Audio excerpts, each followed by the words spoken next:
త్రిషా కృష్ణన్ తన వర్షం సినిమా, నువ్వొస్తానంటే నేనొద్దంటానా సినిమాలు ఎలా మర్చిపోతాం? ఒక డికేడ్ క్రితం అందరూ హీరోలతో సినిమాలు చేసి టాప్ హీరోయిన్గా వెలుగొందింది. ఆ తరువాత కొంచెం సైలెంట్ అయినా అడపాదడపా మెరిసింది. కానీ మళ్ళీ ఇప్పుడు వరుసగా అవకాశాలు వస్తున్నాయి. పెద్ద పెద్ద హీరోస్ రజనీ, మెగాస్టార్ అజిత్, కమల్ హాసన్ ఇలా అందరితో వరుసగా సినిమాలు చేస్తోంది. అందుకే ఇది త్రిషా కృష్ణన్ కెరీర్లో ఇది ఇంకో పీక్ స్టేజ్ అని చెప్పాలి. సౌత్ ఇండియన్ సినిమా రోజుకో కొత్త ట్రెండ్తో పరుగులు పెడుతున్న సమయంలో ఏడాది పూర్తిగా తనదిగా మార్చేసింది. 2025లో ఆమె 4 భారీ ప్రాజెక్టులతో ఫుల్లీ బిజీగా ఉండడం గ్రేటే అని చెప్పొచ్చు.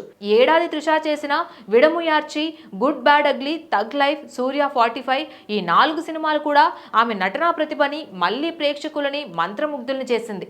అయితే ప్రస్తుతం చేస్తున్న కార్తీక్ సుబ్రాజ్ దర్శకత్వంలో తెరకెక్కుతున్న సూర్య 45 ఒక మిస్టీరియస్ థ్రిల్లర్. త్రిష పాత్రను మూవీ టీం టాప్ సీక్రెట్ గా ఉంచింది. కానీ కథలో కీలకమైన పాత్ర అన్నది స్పష్టమవుతోంది. సూర్య త్రిష కాంబో 6 తర్వాత మళ్లీ స్క్రీన్ పై కనిపించబోతోంది. నాస్టాలిక్ ఫ్యాన్స్ కు ఇది ఒక ఫెస్టివల్ అనే చెప్పొచ్చు. 30 దాటాక హీరోయిన్లకు అవకాశాలు తగ్గిపోతాయని చెప్పే ఇండస్ట్రీకి త్రిష ఒక సూపర్ పవర్ లాంటిది.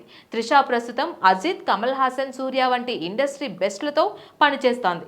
ఆమె సినిమాలు కమర్షియల్ ఎంటర్టైనర్స్ అయినా నటనకు మంచి స్కోప్ ఉండేలా ఉన్నాయి. Please subscribe to the channel and download the Politicos app from the links in the description.